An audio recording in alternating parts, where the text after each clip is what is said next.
Okay. Good afternoon, everyone.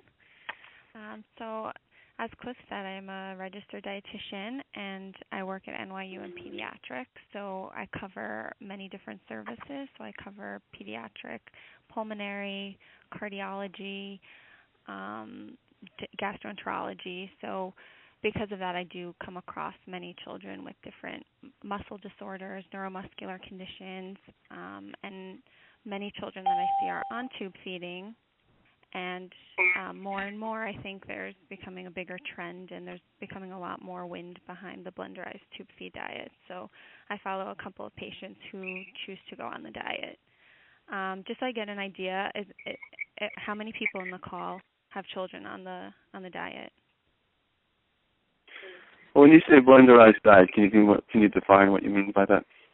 Yeah. So when I say Blenderized tube feed diet, that the idea behind that is taking whole food and blenderizing it in a blender, and it's basically a puree diet given through the feeding tube as opposed to commercial conventional formula. Okay. Well, Nicole, we have Franny on the blended diet. Mhm. Oh, okay. Is there any? And I give my son Jackson blenderized food. Okay. Okay. Sorry.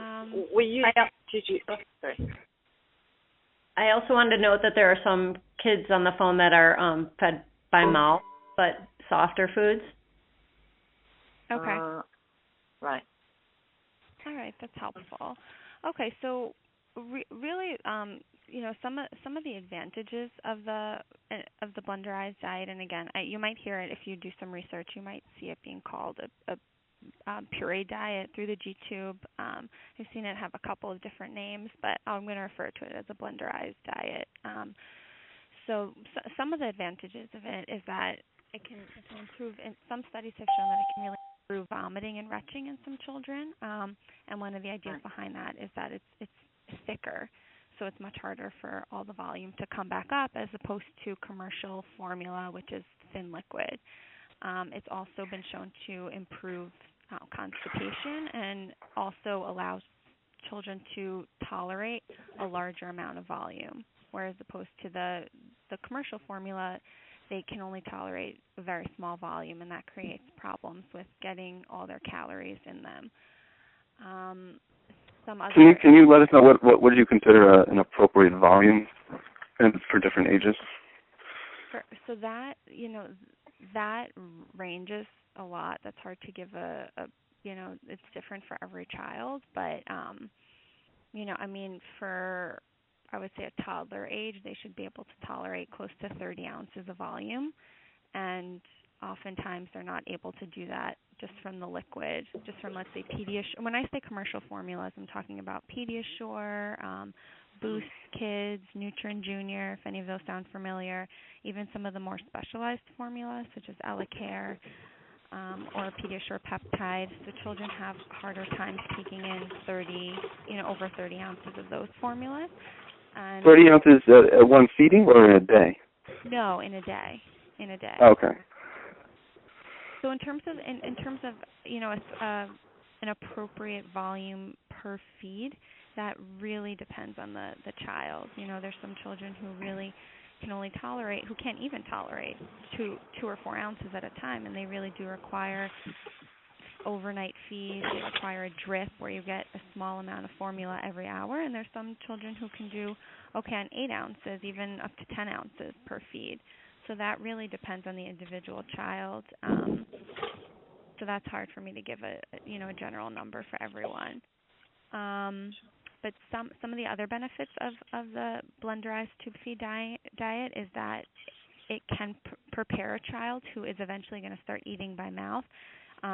It's a good step in the right direction because it can introduce them to their systems to variety and the different textures of food and the different components of food. For example, fiber. When they receive the same formula every single day, for example, Pediasure, and then now you want them to start eating food by mouth, it's going to be more difficult for their body to adjust to all the different variety in food since they're used to getting the exact same components of liquid formula. So that's another benefit. And and something else that also parents have mentioned to me is that if the children have gas or will even burp up, sometimes they can get some of the flavors of the actual food, which can prepare them for regular eating versus just having a really bad taste of these commercial formulas come up. Because if any of you have smelt Pediasure or any of the formulas, they have kind of a really strong smell and flavor. So some of the things to consider with the diet, some of maybe the disadvantages would definitely be that there's a big variety, and it's not as consistent as getting formula. There's a lot of variety in how the diet is prepared. So even if I'm going to give a recipe to a family, if I say 2 ounces of beef, let's say, it might be different depending on the cut of meat that they get, how exactly they're preparing it. So there is a lot more individual variety depending on the types of food and how the food is being prepared. There can be some issues with the tube clogging if the food isn't being pureed to a thin enough consistency. And one of the biggest disadvantages is the labor intensity. That it really is very labor intensive, both for the registered dietitian and definitely for the families. So the family really has to be on board and motivated and willing to make all the food, because it definitely is time consuming to make everything, label everything. It's a process.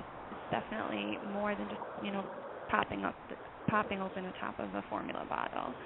And also the cost is something to consider. Whereas if insurance is paying for formula, they're not going to pay for all the food that goes into a blenderized diet. So that's something that might be a drawback for some families. And also it's not sterile. So commercial formula has been heated to a certain temperature. There's a clear expiration date. Whereas if you make your own food at home, there's a risk for bacterial cross-contamination, food safety if you're not handling the foods correctly. So there is always that risk of introducing some bacteria into your child and into the stomach. And that's why certain hospitals don't allow parents to bring in the blenderized tube feeds if they are on it, and require by policy that they use conventional formula. So if your child's at all immunocompromised, it's something to consider if you're going to go that route. So really, who should consider the diet? That a lot of it has to do with the overall picture of the child, and a child who's growing okay, whose growth has been stable and who's medically stable overall, I think would be a good candidate.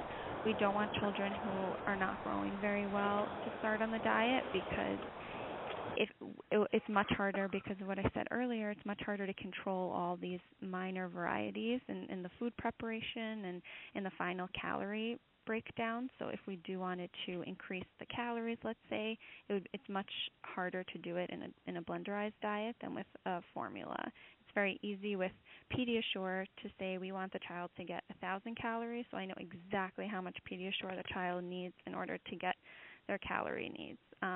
With a blenderized diet, there's a lot more variability depending on how the family's preparing it. A child who is very volume sensitive, as I explained earlier, and can't tolerate bolus feeds, which means a large amount at one time, where they need to just get continuous feeds or feeds overnight, they wouldn't be great candidates for the blenderized diet, because it's not safe to leave the food in the bag for that long, because of what I said. It's not sterilized. And again, if a family doesn't have the right resources, or they're not very motivated to do this diet, they would not be good candidates for that. Other kids who might not be good candidates are ones who have very, very high calorie needs, or very, very low calorie needs compared to other children their age and for their body weight. And that's because if they need such high calorie needs, they probably need a specialized formula that's been, created in a lab that manages an excessive amount of calories for a very small volume, and most foods can't really accomplish that. So they would need kind of something that's a little bit more artificial. And also just looking at where the child is going to be eating, and if they're going to school, if the school's not going to be willing to to accommodate the blenderized diet because of all the reasons that I mentioned earlier why it's a little bit riskier. If the school's not willing to do it, if you don't have a caregiver who's willing to do it, or if you can't refrigerate the formula safely, then that also would be a contraindication to recommending it. And if the child has very specific restrictions, dietary restrictions, or let's say severe food allergies, they would probably need a specialized formula for that. So that's kind of, the overall, I would say, if I'm meeting a patient and they want to go on the diet or they're interested in it, I have to kind of consider all those factors, if that makes sense. Right. Do you have any questions about that part so far? And then I'm going to go into kind of how you actually create the diet and the details of the diet. May I ask a question? Sure. I just because my son got G-tube 1 year old, and then starting from I think 2 years ago, because he's 5 now. So when he was 3, and we found out he got very slow clearing speed, emptying speed in the stomach. So we changed to J-tube feeding, and but he still, it seems he still clear very slow, especially the higher calories the diet, the slower speed. So we couldn't feed him.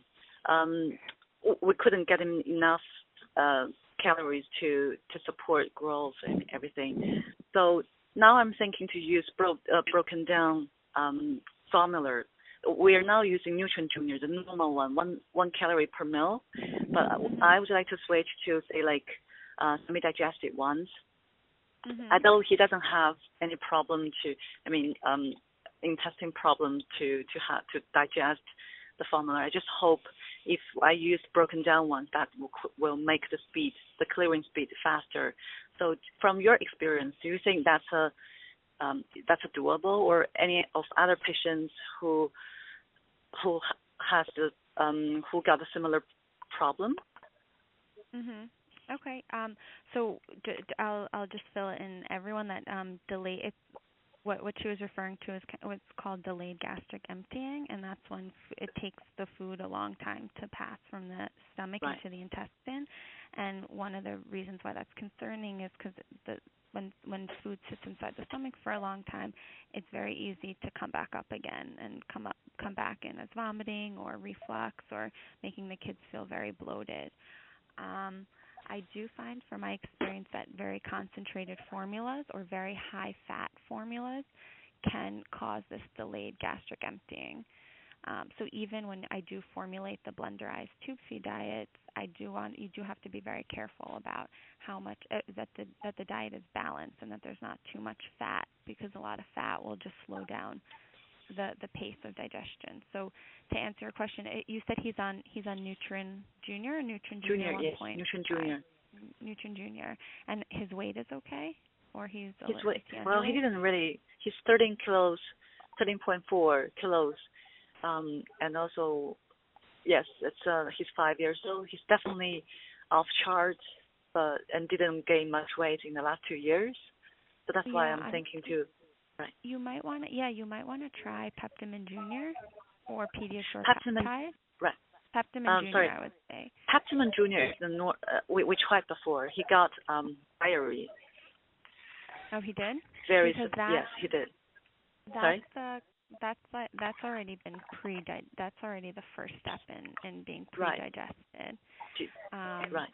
But do you think other so you think the pre-digested ones could help with the issue, right?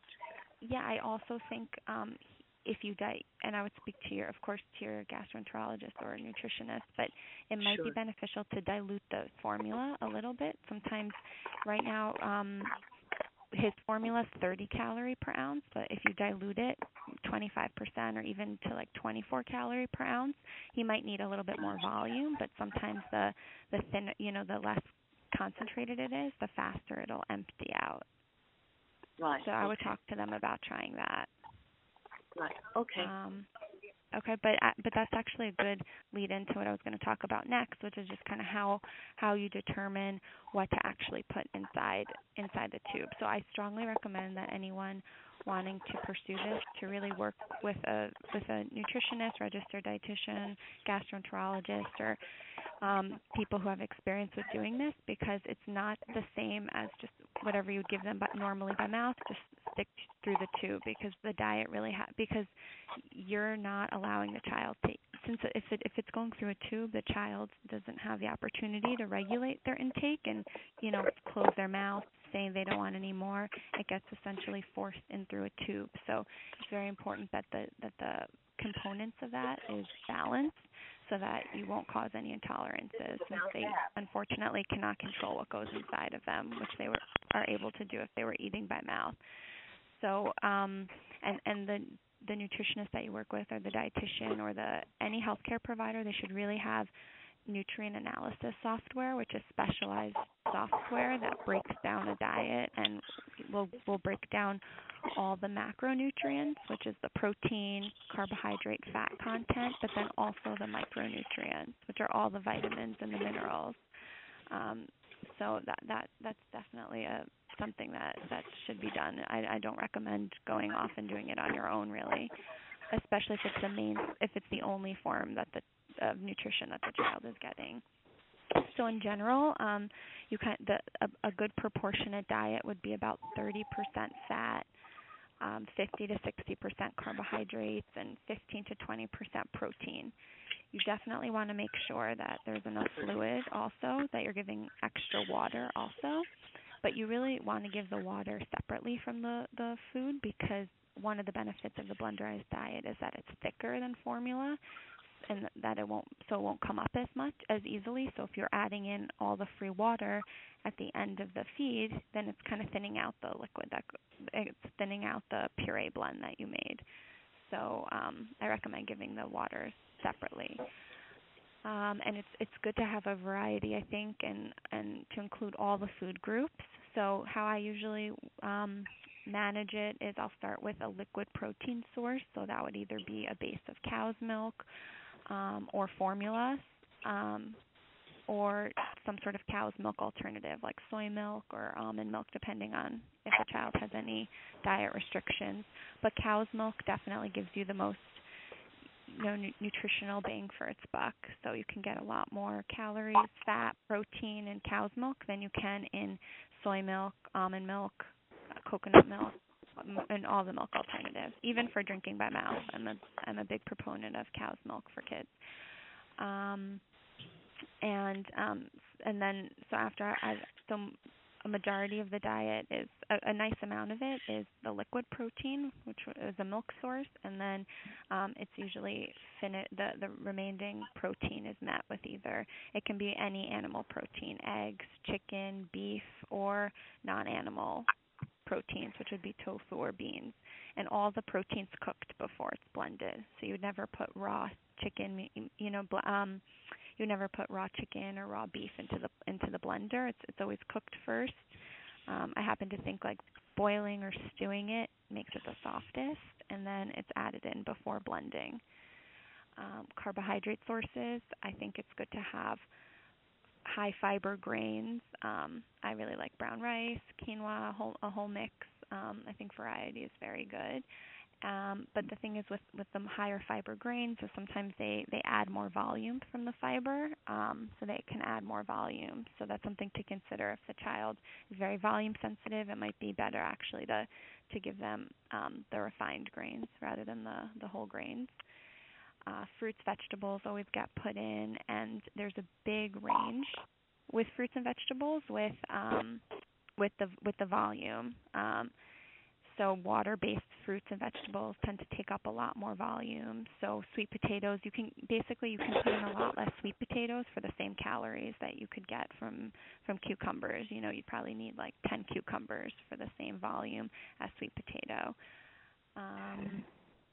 And there really has to be a balance, because while it's tempting to stuff in as many calories in a small volume, as I explained earlier, if you add in too much fat it's really going to cause some of this delayed gastric emptying. So I think great fats to add in, it would be like a tablespoon of oil, peanut butter, any kind of nut butters are good. Avocado is good.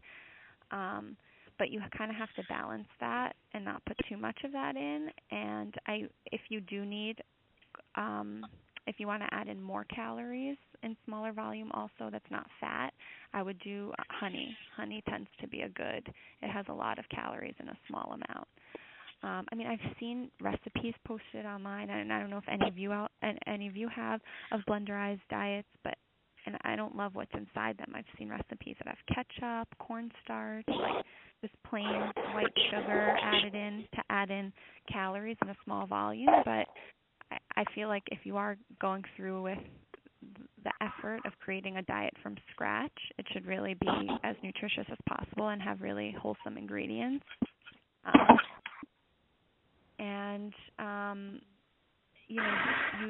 it's also best when you use recipes to weigh them, which I know takes an extra step, but it's more accurate because if I were to say use a cup of blueberries, you might be able to squeeze in a lot more blueberries, a lot more volume versus if I give you a weight. So a weight is always a lot more accurate, and it's important to be accurate if we want to monitor growth and make sure the calories are appropriate. So it's always best to get recipes that are in the weight form, that you actually have to get a kitchen scale and weigh them. Sometimes when someone's just starting on the diet, it might be best for them to use the baby food, the commercial baby food, because it's a really good texture, and this way they get familiar with the texture of the diet and they can experiment a little bit. Or they start off, mostly formula, and 1 feed a day we introduce the blenderized diet, and we kind of wean them off formula and onto the blenderized diet. So really, I'm sure all of you have noticed with a lot of nutrition, it's trial and error, and there aren't that standardized protocol. So it's good to find someone that you trust who can work with you and make sure everything's appropriate. And I think I just talked everyone's ear off. So I'll open it up to some questions also, and then I have a couple more comments to say.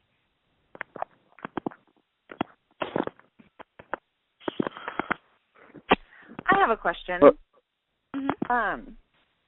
Is the blenderized diet something that you consider at a certain age, or is it kind of developmentally appropriate at some point, or is there some indication of we should transition from a formula to a blenderized diet, or does it totally depend on the individual?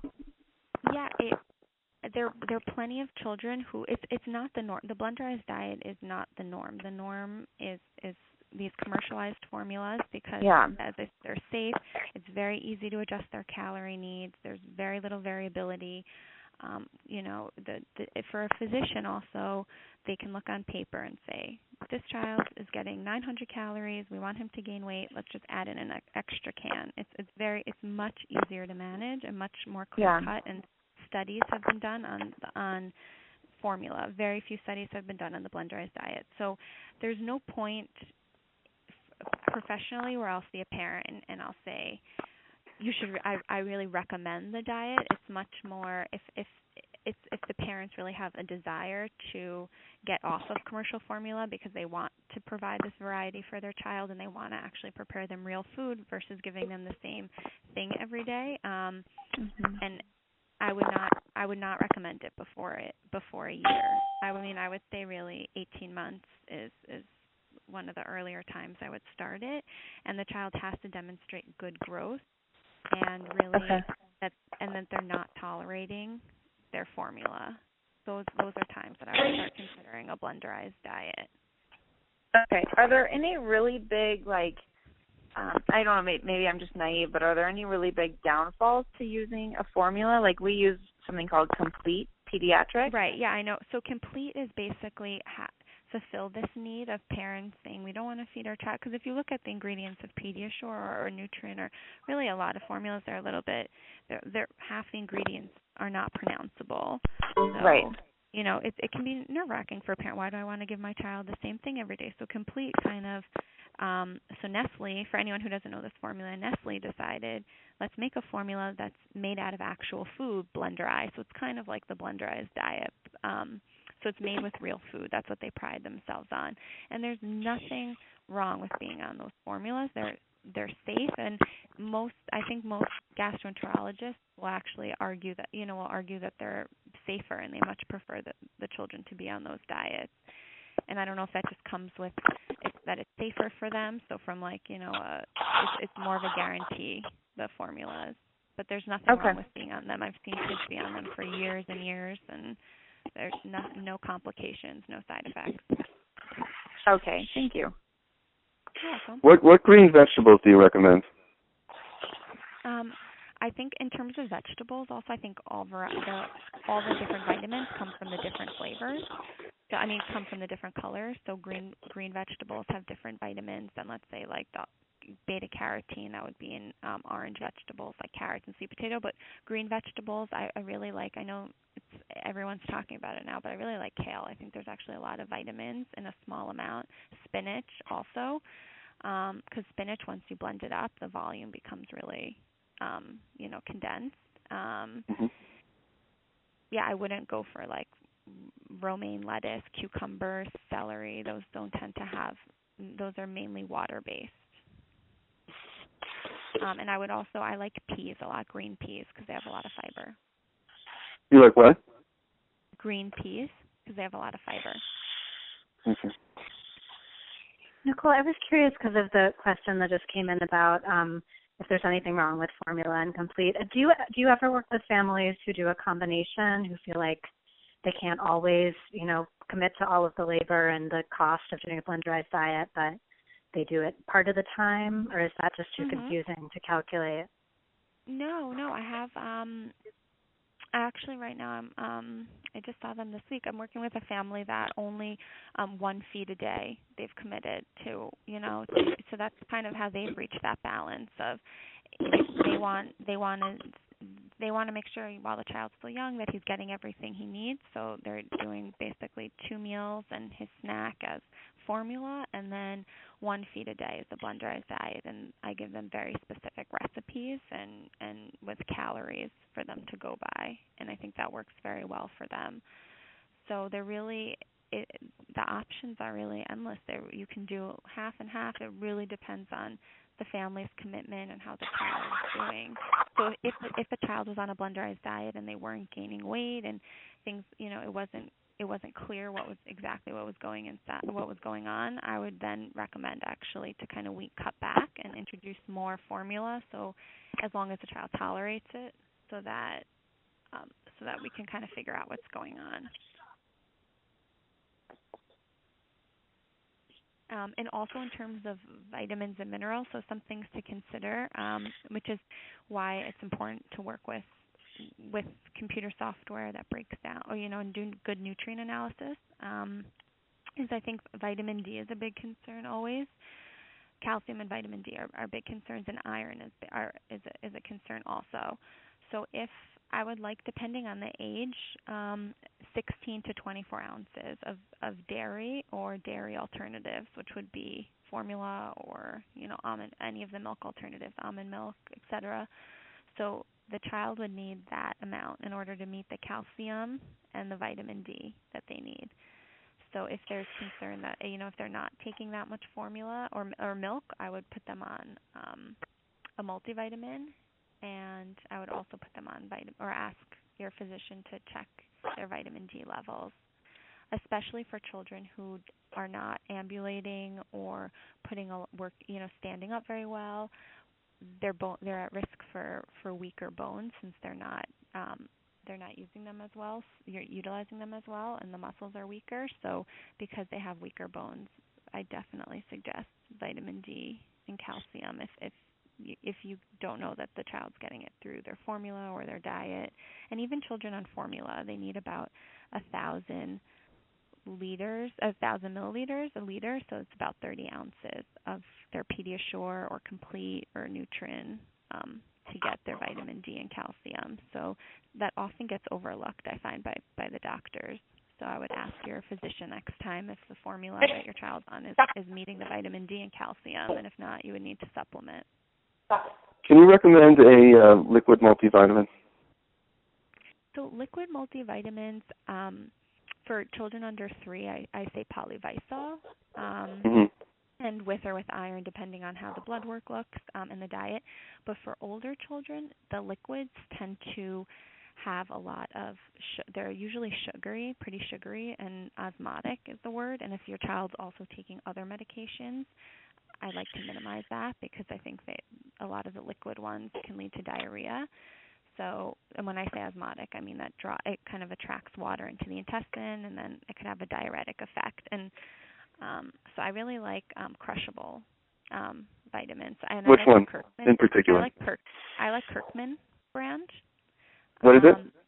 The Kirkman brand. It's like the Costco brand. Kirkman. They make Karkin. Kirkman. Kirkman. Kirkman. Okay. Yeah, and they it's hypoallergenic also, which I like. Or Frida, Freeda. They make good also hypoallergenic crushable vitamins for kids because I like the hypoallergenic ones because then they don't have the food coloring and a lot of the sugar that's added to the other kids' multivitamins to get them to eat it. So those are the 2 brands I like. And Nicole, I have a question about that. Sure. What brand of vitamin would you recommend for a kid who is able to swallow it by mouth? So if they are able to swallow it, and would they accept? I mean, Frida makes their chewable tablets. Kids like also because they have a little bit of flavor. They're fruit flavored, but they don't have a lot of the sugar that other brands add. So it's Freeda. Okay. And that's just generally available. You can get that on Amazon or whatever. Yeah, you can get that online for sure. Okay. And Kirkman you can also get online as well. Is there one that you prefer over the other? No, they're both both I like. Okay. And also in terms of the foods that you choose to go into this is back to the some of the food choices to pick. A lot of fruit together at one time has this osmotic effect where it's just too much fruit sugar. Even though it's healthy, it can just add in too much fruit sugar at one time, and it could lead to diarrhea. So I know fruits are very healthy, but when they get blended up and you can throw in a lot at once, it can sometimes have a diarrhea effect. So you have to be careful. Well, I have a follow-up question to that. My son tends to have not so much diarrhea, but he does have bowel movements 2 or 3 times a day. Could that be something he's eating? It seems that he can test the food passes through very quickly. Is it formed when it comes out? Yeah. It's formed. I mean, then that it's probably because a lot of times the blenderized, and you said he's half blenderized, half regular, half by mouth. Half by mouth, half blenderized. Yeah, depending on the recipes that you give, I happen to think that the blenderized diets sometimes are super, super healthy. Amy, you can attest. I'm always telling you how healthy Franny's diet is, and so I think they have a lot of fiber in them sometimes, so that can actually lead to a lot of bowel movements. But as long as they're formed, it's not dangerous. That's fine. That doesn't mean he's malabsorbing. Getting anything with fiber. Does avocado have fiber? No, a little bit, not much. Yeah, I don't think I'm giving him anything with fiber. I mean, it could. I give him avocado or maybe yogurt. Does yogurt have it? No. Chicken, kale, sweet potatoes. Yeah, I mean kale, sweet potatoes, that has fiber. Okay. It does, especially if you use the skin. Yeah, I use the skin. That could have a lot of. That could add. That could definitely do it. And if any of your kids are suffering from constipation, a good thing to add could be some ground flax seeds,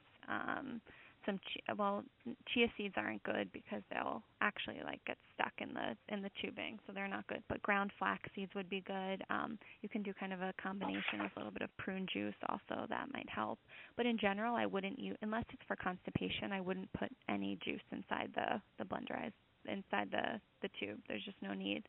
I think it should always be either from the fresh fruit, blended up, or because then it'll retain the fiber, or a milk source. But I don't think any of their liquids should come from juice unless it's for constipation purposes. And some other things I'll go through with the Blenderized diet is you definitely need a good mixer. So a really powerful one, because it needs to be a really good texture to prevent clogging. So I actually just found out that Vitamix will give a discount on refurbished models if your doctor will write a letter of medical necessity for it. And I think they'll charge only $300. I mean, it's a lot still, but it's half the price from the regular price. And you want to have good storage containers, and you want to write the date of expiration on everything. And once you prepare the formula, the diet, it's good for, I would say, 24 hours in the refrigerator, and up to 2 months, or even up to 3 months, depending on what's inside of it, inside your freezer. And for anyone who's not familiar with it, you would put the Blenderized food, once it's defrosted, inside a syringe, and then you syringe the formula, anywhere from 20 to 40 minutes, how slow you need to go, etc., through a syringe, and then you syringe the formula into the G tube. Did you say 24 hours in the refrigerator? Yeah. That's strange, because if you cook food, can't you keep it for about a week? Yeah, but again, it's this idea of I want to be. That's a conservative approach, the 24 hours, but I don't want any risk of any bacterial, cross contamination inside the fridge. And I would say even if it's I wouldn't even say for kids, for meat, cooked meat can be good for a week. I would say I give it 3 days for kids, because in general children's immune system are a little bit weaker than adults. So you always want to be careful, which is why the recommendation is, don't give children sunny side up eggs. All their protein should be better cooked than adults. So on that note, I would say at most 3 days, but I like to recommend 24 hours because I just don't want to risk it. Nicole, do you have a thought? We store our blends in little plastic containers, which is probably not ideal, but seems like glass would be a big hassle to get and manage. But do you have a thought about that, about safety of storing in plastic? No, I haven't. But I mean, they do have PBA-free plastic now. They definitely have that Tupperware, so that would be fine. Is that what you're referring to in terms of? Yeah, I'm just basically asking you to tell me that what I'm doing is fine, which so that was great. It's fine. Yeah. You have to pick there's so much to consider, and definitely not going to make a parent also buy the PBA-free plastic also. But if you want to go that extra mile, I commend you, but I don't think it's necessary.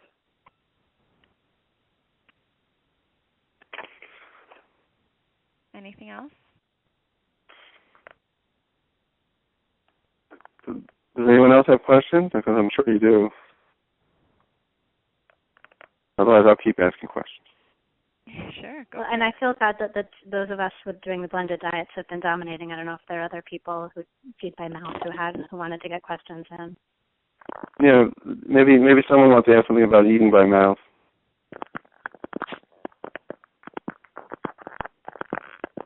I actually kind of have a comment to make. So, Nicole, my daughter started out being tube fed entirely, and we were able to transition her to oral feeds and had her G-tube taken out when she was about 2.5, 3 years old. Oh, that's great. Yeah, it was a big commitment, but we were really successful in the end, and she's been doing great ever since. We found that it was difficult to get enough calories in her during those early years, and I just did whatever tricks I could come up with, such as using a concentrated formula, not adding the water to it. But anyway, when she got to be about 7 years old, her appetite improved dramatically because she was put on prednisone, which, as probably everyone knows on this call, sort of tricks the brain into thinking that you're hungry all the time. So she was able to kind of get past that obstacle of her stomach not being able to hold very much volume at one time. And once she got past that, her appetite was just awesome and her intake great. But the point that I'm getting to is she has still remained kind of a fussy eater. So it can be difficult to get the right kinds of foods into her. And protein has always been a big thing for me to push on her. And so I've come up with the idea of using Greek yogurt lately. It's something that she enjoys. It has a lot of calories per half cup. Is that something that you recommend to families a lot? Yes, all the time. Yep. It's usually in my Blenderized recipes also because you can get it. The way Greek yogurt is prepared is processed. They hold on. It has about double the protein as regular yogurt, and it actually has a lot less carbohydrates, like a lot less lactose.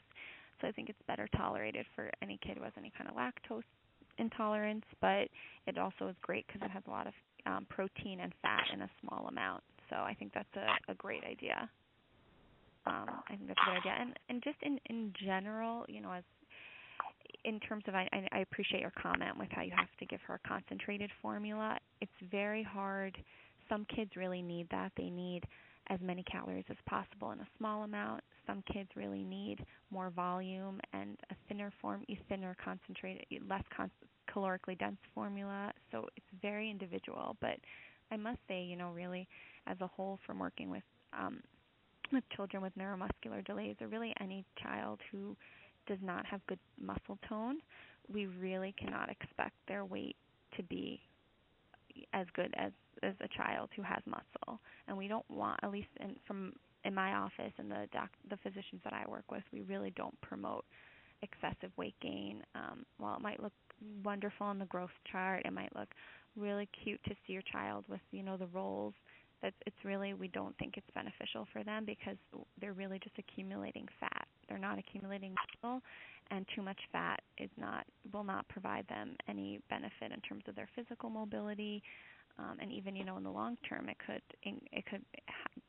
have its own risks in terms of heart health and diabetes. So we really don't promote just loading on the weight. Whereas I know a lot of pediatricians just want to see the numbers go up on the growth chart. So we expect these children to be on the low end, if anything, under the growth curve. But as long as they're growing at their own pace, whatever their own pace is, but if they're following their own trend, we find that has much better outcomes than just seeing the number go up. And my son's neuromuscular doctor says the same thing. To put it simply, the way he put it was, an extra layer of fat might make you feel better, but it's not doing him any good. Exactly. And it's true. We do feel. I do feel better when he looks a little more plump, and then when he gets really skinny, it gets me nervous. But I know. Yeah. in any event, I got another question for Nicole. You mentioned honey is good. Are there any drawbacks to using honey, like diarrhea or constipation or anything like that? No, that would just be, in moderate amount. Like I would use, I wouldn't use more than a tablespoon at once. But I think, it needs to be blended well. I would never just put it through the G-tube in a syringe by itself because then it would clog and get sticky. It needs to really be right. That would be impossible. Blended. But just for example, just to show you, you can get 100 calories in 1.5 tablespoons of honey. And you need 2 tablespoons of maple syrup or brown sugar to get that same amount. So the honey is more concentrated per volume than the other sugar alternatives. But it won't cause diarrhea or anything like that, right? And I I would say no, and as long as you're giving, I wouldn't give more than I wouldn't give more than a tablespoon at once, really. Because I have noticed that with olive oil. It causes diarrhea even with a tablespoon. Yeah, and in one feeding? Yes. Or if like in a big recipe. Yeah, I mean oil. It's an interesting balance because I know I'm telling you that a lot of fat can cause constipation and it can cause delayed gastric emptying, but a lot of greasy food or the actual oil itself, liquid, the thin oil can cause diarrhea also. So usually though, I found oil well tolerated if it's done in a small amount. Maybe your son's just a little bit more sensitive, but it usually is okay if given in small amounts. A tablespoon. Are there any particular meats that you recommend? Really, I mean, I think it's all I think a variety is good. Sometimes I tell families to start with the baby food beef because I think again that's a texture thing that it's much easier to manage. But the fat, I mean, different cuts of meat have different fats. So, but it's also more expensive. Those are usually the more expensive meats. Like I think tenderloin, it has a lot of fat. If you see the white streaks on it, those are fat. So usually that increases the desirability of the meat. So therefore, it's usually more expensive. But I think beef tenderloin is a really good way to get calories in a small amount. But I also still meat is fatty, and that's on the cheaper side. And also I've used chicken thighs, which is on the fatty side. Yeah, you want to avoid like the shoulder of the meat. I think can be pretty chewy. But it really, if you're giving your child, I wouldn't give your child beef every single day. Also for right. That no one should fat eat beef every day. Yeah. Yeah.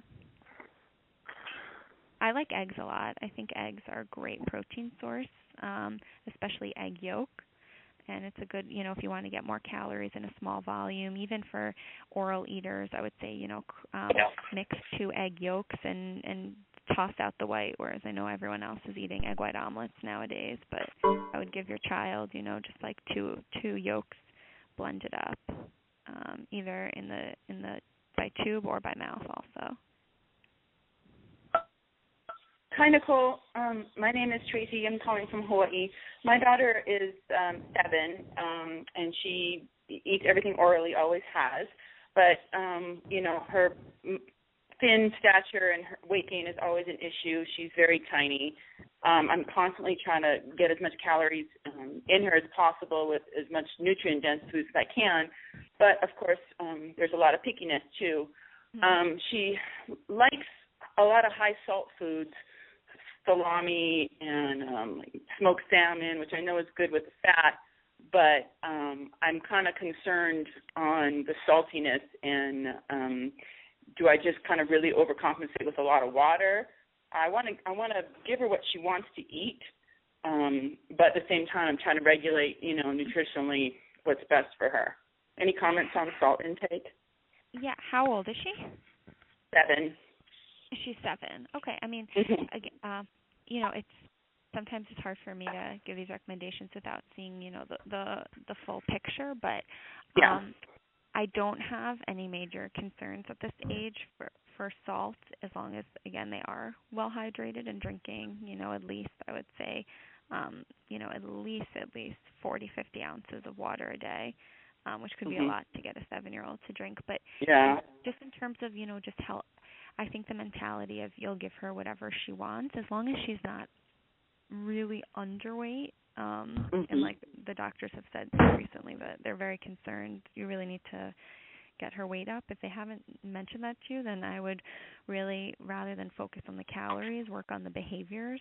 And really, it's your job as a parent to decide what goes on the plate, and it's if she wants, it's her job to decide if she wants to eat it or not. But then I wouldn't always cater to what she's going to eat, because that's just going to foster the bad behavior. So while it's tempting, you also just don't want to give her a diet full of salami. And exactly. smoke, it's a hard road to navigate. It is, but I would say that's why I'm saying as long as the doctors haven't told you, in the last visit that you really need to focus on getting her to gain weight, then it's fine even if she dips down a little bit. Well, what I see happens a lot with picky eaters or fussy eaters is we'll work on a plan, and then the child will initially kind of protest a little bit, and then so they don't eat as well, or the calorie intake drops a little bit for 2-3 weeks, but then eventually it rebounds, and then if anything they'll make up for those lost calories a little bit later. So at first she'll probably protest a little bit and maybe refuse to eat a few things, and nothing's going to happen to her if she skips a meal. Really, she's going to be. I think it's more important to work on her behavior at this age. Hey, this is Patty Mitchell. Tracy, my daughter's the same age as yours, and she also loves salami, but I think it's because low-tone kids tend to like spicy foods. And so you may want to just try other types of spicy foods, because that might be, something that will allow her to trade off salami for another spicy food. Or you know what? You know what's a good suggestion also is smoked paprika. I don't know if you've ever used it. Oh, yeah, I know. I love that. Okay. But that's really good and to put on chicken and in soups, like even like split pea soup. But because I think it adds that kind of smoky. I mean, it's not as good as eating like salami, but it definitely, I think it's a good way to add that smoky, meaty kind of taste without in other foods. So you might want to try that.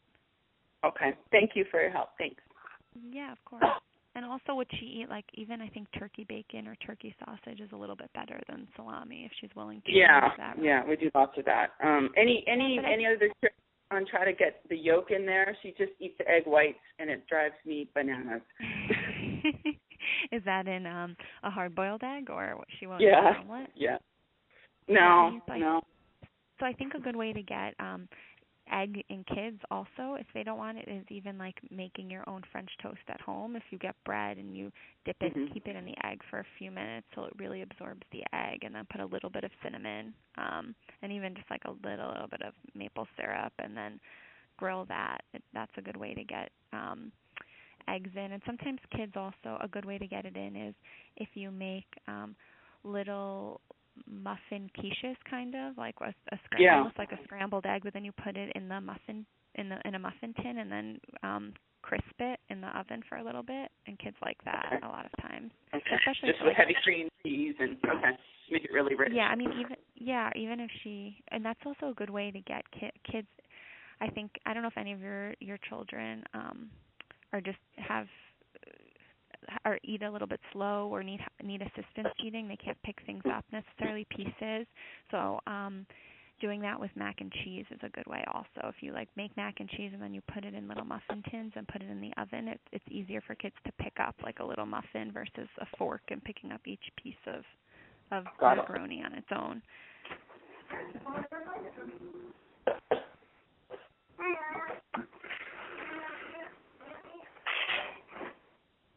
Anyone else? I guess I have one more question. You mentioned multivitamins. Are there any other supplements you recommend, like a probiotic or something like that? No, I really don't. In general, vitamin supplements, even probiotics, are really not well regulated on the market. So you can be getting a product and there's no accountability that what's inside the product is actually what's on the label. So, and probiotics, they're not all created equal, and probiotics are live bacteria that go into your stomach. So they're live organisms. So if they're heated, if they're too cold, if they're not handled correctly, the bacteria will die off. So a lot of people don't realize that. The drugstores don't realize that. They're just all on the shelf, but a lot of them have to be refrigerated. So what you're taking in doesn't even, it's negligible. So unless I recommend sometimes probiotics, like Floristore would be a brand that I would recommend for a child if they're taking antibiotics, and they tend to. What about Claire Labs? Claire Labs? Yeah. That's not. I know the brand, but it's not any more reputable than I would say any of the other supplements, except the two probiotics that I would recommend would be Floristore. And and VSL in case the child has like a real that you need a prescription for. But really Florist, I would say, and that's a good powder. You can mix that in yogurt, and that would be good if your child's having diarrhea from antibiotics. But I don't see a need to just have probiotics, just to have them with no reason to be on them. I think all yogurt has probiotics. Kefir, if you want to use kefir as your base, your liquid protein base instead of milk, that has probiotics in it. Sourdough bread has or sauerkraut has probiotics. I don't think you need to just take the supplement version for no reason.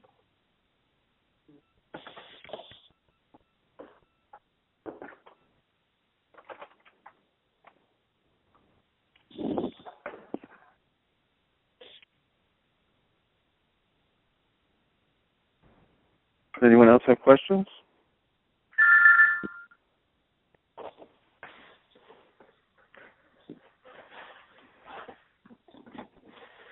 I'm seeing none. Thank you very much, Nicole. This was very helpful. I think we learned a lot from it. At least I did.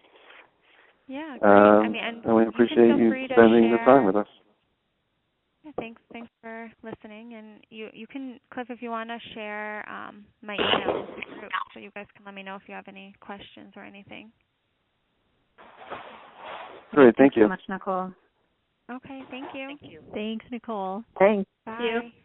Thank you. Bye.